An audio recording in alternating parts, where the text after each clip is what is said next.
નમસ્કાર, આપણું ગુજરાતમાં આપનું સ્વાગત છે। અમદાવાદ શહેરની અલગ અલગ સ્કૂલોને બોમ્બથી ઉડાવી દેવાની મળી ધમકી। ઝેબર ઝાયડન્સ અગ્રસેન અને ડીએવી ઇન્ટરનેશનલ સ્કૂલમાં ધમકીભર્યા ઈમેલ મળ્યા।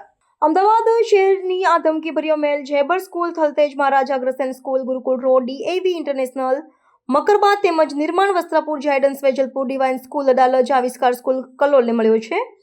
ફાયર પોલીસ અને સુરક્ષા એજન્સીઓ દ્વારા સ્કૂલોમાં તપાસ હાથ ધરવામાં આવી છે તો અમદાવાદની અનેક સ્કૂલોએ સ્વૈચ્છિક રજા આપી વિદ્યાર્થીઓને રજા આપી દીધી છે। આ ઈમેલમાં કેન્દ્રીય ગૃહમંત્રી અમિત શાહ અને લોરેન્સ બિશ્નોઈને ટાર્ગેટ કરવામાં આવ્યા છે। સવારના સમયે શહેરની અલગ અલગ વિસ્તારની સ્કૂલને એક ઈમેલ મળેલો હતો, જેમાં અલગ અલગ વિષયો અનુસંધાને સ્કૂલને બોમ્બ બ્લાસ્ટ વગેરેના જે કન્ટેન્ટ છે એ મુજબનો એક ઈમેલ મળેલ।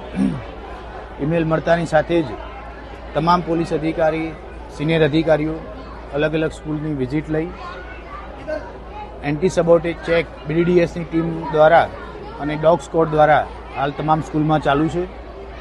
કોઈપણ સ્કૂલમાંથી અત્યાર સુધી કોઈ શંકાસ્પદ વસ્તુ મળી આવી નથી। મોટાભાગની સ્કૂલોને અને વાલીઓને પણ કોઈપણ પ્રકારનું પેનિક ન કરવા માટે સ્કૂલ તરફથી પણ જણાવવામાં આવેલું છે।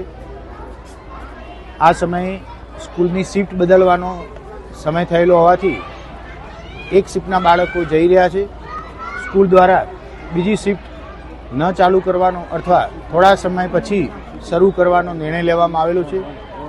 આમ અમદાવાદ શહેરમાં જેટલી પણ સ્કૂલને આ પ્રકારનો ઈમેલ મળેલ છે એ તમામ સ્કૂલમાં બીડીડીએસ ડોગ સ્કોડ મારફતે અને શહેરના સિનિયર અધિકારી, થાણા ઇન્ચાર્જશ્રી મારફતે સ્કૂલનું એએસ ચેક અને ફિઝિકલ ચેક કરવામાં આવી રહેલું છે। સર, કેટલી સ્કૂલને ધમકી મળી હતી ને ઉલ્લેખ શું હતો આ મેલમાં? ખાસ કરી 10થી પણ વધારે સ્કૂલોને આ પ્રકારનો ઈમેલ મળવામાં આવેલો છે। હાલ ઈમેલ બાબતે અમદાવાદ શહેર સાયબર ક્રાઇમ યુનિટ તપાસ કરી રહ્યું છે, જેથી એ કન્ટેન્ટ બાબતે અત્યારે હાલ કંઈ વિશેષ કહી શકાય એમ નથી। સર, જે નામોનો ઉલ્લેખ છે ત્યાં તો તકેદારી રાખવામાં આવી છે, પરંતુ જે સ્કૂલોનો નામનો ઉલ્લેખ નથી ત્યાં કયા પ્રકારની તકેદારી માટે સૂચન કરવામાં આવ્યા છે?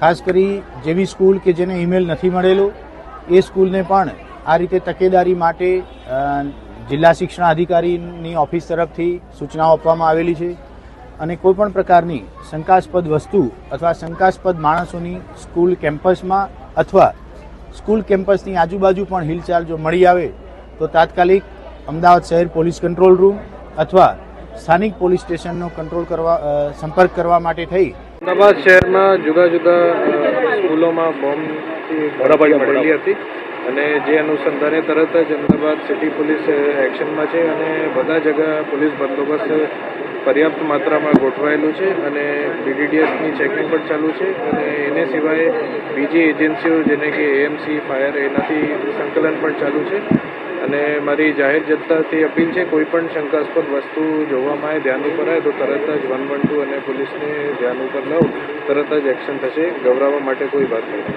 અત્યાર સુધી વાંધાજનક મળ્યું છે આપણા જ્યુરિડિક્શનમાં જે કોઈ સ્ટેપ મળ્યું છે? અત્યારે બધા જગ્યાએ વેરિફિકેશન ચાલુ છે અને કોઈ પણ વસ્તુ શંકાસ્પદ અત્યાર સુધી મળેલ નથી। 11:11 સમય આપવામાં આવ્યો છે, સમય પૂર્ણ થયો છે તો હવે તમામ રાબેતા મુજબ અહીંયાથી આપણે રાખવામાં આવ્યું છે અને કરવામાં આવશે। બંદોબસ્ત અત્યારે ચાલુ છે અને જ્યાર સુધી પૂર્ણતઃ આપણા વેરિફિકેશન ના થઈ જાય કે જે જગ્યા સેફ છે એના સુધી ત્યાં પોલીસ બંદોબસ્ત રહેશે। અમદાવાદ શહેરની 12 જેટલી શાળાઓમાં ધમકીભર્યા ઈમેલ બોમ્બથી ઉડાવી દેવા બાબતના મળ્યા છે, જેને ધ્યાને લઈ સતર્કતા સાથે તમામ શાળાઓને આ 12 શાળાઓને નજીકના પોલીસ સ્ટેશનમાં જાણ કરવી અને 112 નંબર ઉપર પોલીસને જાણ કરવી આ બાબતોની જાણકારી આપી છે, તેમજ પોલીસની સાથે રહીને જે કોઈ પ્રકારની સૂચનાઓ મળે તે પ્રમાણે આગળ કાર્યવાહી કરવા જણાવ્યું છે। વિદ્યાર્થીઓની સલામતીની પ્રાથમિકતા રાખીને આગળ વધવા જણાવવામાં આવ્યું છે। વધુમાં જણાવવાનું કે જે શાળામાં ઈમેલ નથી આવ્યા તો એવી શાળાઓએ પણ સતર્ક રહેવું ચોક્કસ જરૂરી છે।